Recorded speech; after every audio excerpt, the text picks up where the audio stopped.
नबी पाक जमदे टुटी सिलसिलो वियो, कुफुर शिरक वारो मिटी मरहलो वियो। नबी पाक जमदे टुटी सिलसिलो वियो, कुफुर शिरक वारो मिटी मरहलो वियो। कुफुर शिरक वारो मिटी मरहलो वियो।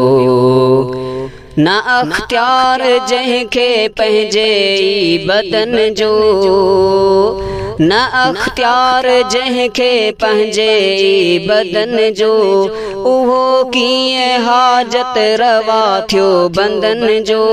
ड्रही ख्याल बद जो बेहर घोसलो वियो, कुफुर शिरक वारो मिटी मरहलो वियो। कुफुर शिरक वारो मिटी मरहलो वियो। नबी पाक जमदे टुटी सिलसिलो वियो, कुफुर शिरक वारो मिटी मरहलो वियो। कुफुर शिरक वारो मिटी मरहलो वियो।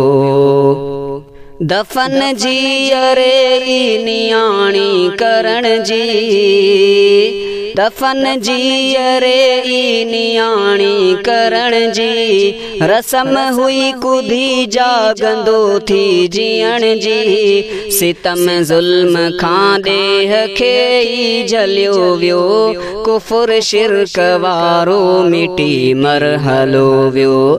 नबी पाक जमदे टुटी सिलसिलो वियो, कुफुर शिरक वारो मिटी मरहलो वियो।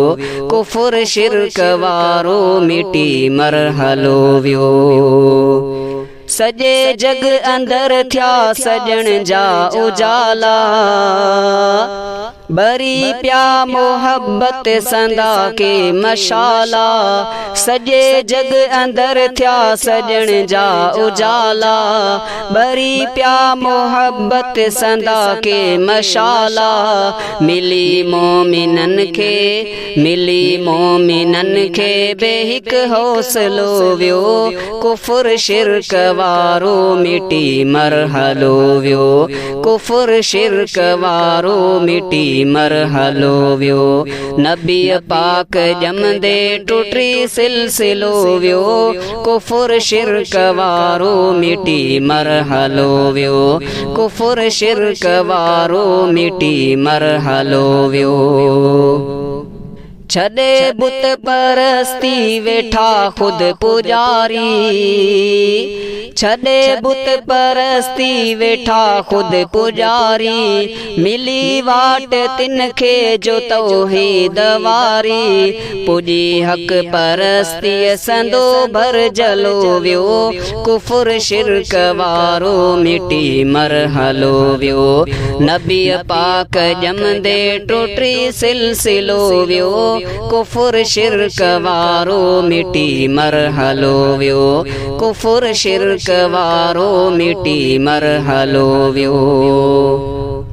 हबीबुल्लाह ओढ़ा कया कुर्ब कादिर, हबीबुल्लाह ओढ़ा कया कुर्ब कादिर। हुजौनत असां भी हाँ शायद के काफिर।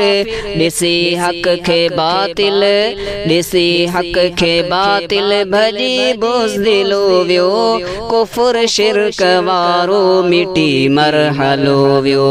कुफुर शिरक वारो मिटी मरहलो वियो। नबी पाक जमदे टुटी सिलसिलो वियो, कुफुर शिरक वारो मिटी मरहलो वियो। कुफुर शिरक वारो मिटी मरहलो वियो।